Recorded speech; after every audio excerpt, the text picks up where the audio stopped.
दिल्ली समेत देश के 4 राज्यों से ओमिक्रॉन के केस क्या फिर से लगेगा लॉकडाउन। हेलो दोस्तों, आप देख रहे हैं आरजे टुडे न्यूज। लॉकडाउन को लेकर आ चुकी है इस वक्त की सबसे बड़ी अपडेट। दिल्ली देश का चौथा राज्य बन गया है जहां से ओमिक्रॉन वेरिएंट का मरीज मिला है और अब तक कर्नाटक, गुजरात और महाराष्ट्र से नए वेरिएंट कोविड के केस मिले थे, लेकिन इस 5 मरीजों से ओमिक्रॉन वेरिएंट की पुष्टि हुई है। और वहीं यूरोप समेत दुनिया के जिन हिस्सों में यह वेरिएंट फैला है उन्होंने पाबंदियां लगानी शुरू कर दी है और ज्यादातर देशों में ओमिक्रॉन वेरिएंट वाले देशों से उड़ानें रोक दी गई है।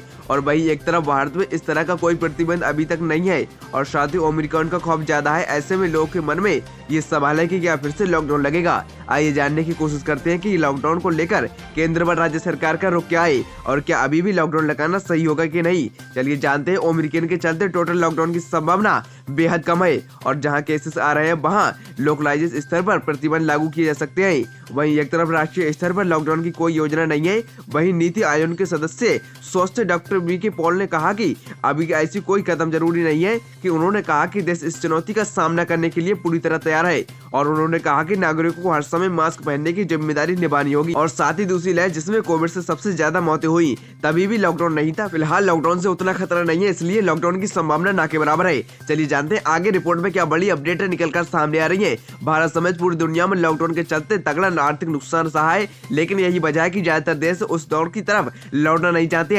लेकिन विश्व स्वास्थ्य संगठन और साथ ही WHO ने भी ताकीद की है कि ओमिक्रॉन के प्रसार को रोकने के लिए लॉकडाउन को आखिरी हथियार के रूप में इस्तेमाल किया जाना चाहिए। और साथ ही यह बयान में WHO ने शनिवार को कहा कि एक वेरिएंट भारत समेत 24 से ज्यादा देशों में पहुंच चुका है। वहीं एक तरफ केंद्र की ओर से डॉक्टर पॉल ने रुख साफ कर दिया है और कर्नाटक में देश के पहले 2 ओमिक्रॉन मामले सामने आए थे। और वहीं एक तरफ राज्य के मुख्यमंत्री बसवराज बोम्मई ने पिछले दिनों साफ कहा कि सरकार की लॉकडाउन लगाने की कोई योजना नहीं है और उन्होंने लोगों से कोविड सावधानियों का पालन करने की अपील जरूर की है। और वहीं साथ ही झारखंड ने भी लॉकडाउन लगाने की अफवाह फैलाई थी, लेकिन जिस पर सीएम हेमंत सोरेन ने साफ कहा कि ऐसी कोई घोषणा नहीं की गई है। और वही महाराष्ट्र के सीएम उद्धव ठाकरे ने भी चेताया कि लॉकडाउन से बचना है तो नियमों का पालन करना जरूरी होगा। और साथ ही तमिलनाडु ने भी वर्तमान पाबंदियां 15 दिसंबर के लिए बढ़ा दी।